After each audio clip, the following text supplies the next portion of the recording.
جيش جمهورية أزواد يحرر جزءا كبيرا من أراضيه من الاستعمار الجزائري. حركة تحرير تمنارس تسيطر على تقريبا 40% من إقليم تمنارس الغني بالنفط. انت تتكلم جد؟ لا حول ولا قوة الا بالله، والله ما اعرف غير منك دلوقتي يا ابو حميد. هي 3 كلمات: حركة تحرير جنوب الجزائر، هي التي أعلنت اليوم عن أنها تنفذ سلسلة من العمليات العسكرية ضد مواقع للجيش الجزائري على طول الحدود المالية. أعلنت في نفس الوقت عن مصرع وجرح عدد من الجنود الجزائريين في هذه العدس المنطقة. راه هذا الجنوب راه ما عنده علاقة بالجزائر. الآن شنو وقع في الجنوب؟ الحركة ديال تحرير الجنوب الجزائري دخلت في مواجهة مسلحة مع الجيش ديال شنقريحة. يا والله غيكذب ويخرط ويزيد ونعرفه مليح. هذا الجبهة ديال تحرير الأزواد وتحرير الجنوب الجزائري هي من أبناء، فيها عدد كبير من أبناء المنطقة. أبناء المنطقة للجيش الجزائري لم يذقهم سوى العذاب. والله العظيم يدوخني هذا الإنسان هذا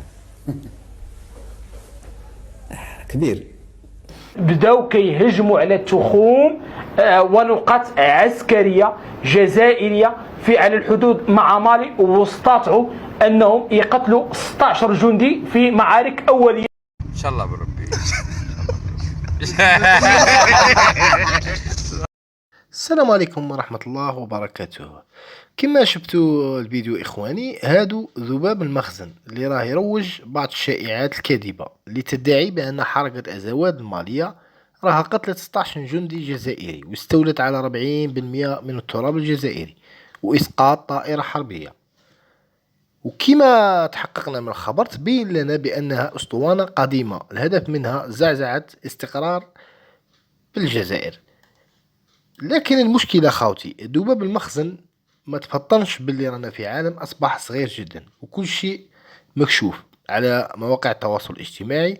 وحتى يعني لو كان ادعائهم كان صحيح لرأينا القنوات العالمية تنشر الخبر، مثل قناة الجزيرة اللي ما تطلق أي خبر، وقناة فرونس 24 اللي هي أصلا هذه القناة أخبارها كلها ضد الجزائر وما قالوش ولا تكلموا على هذا الخبر اطلاقا. وراه كاين قنوات عالميه كثيره حتى القنوات الصهيونيه ما تكلمتش على هذا الخبر. بصح الذباب المخزن مين جاب هذا الخبر الله اعلم.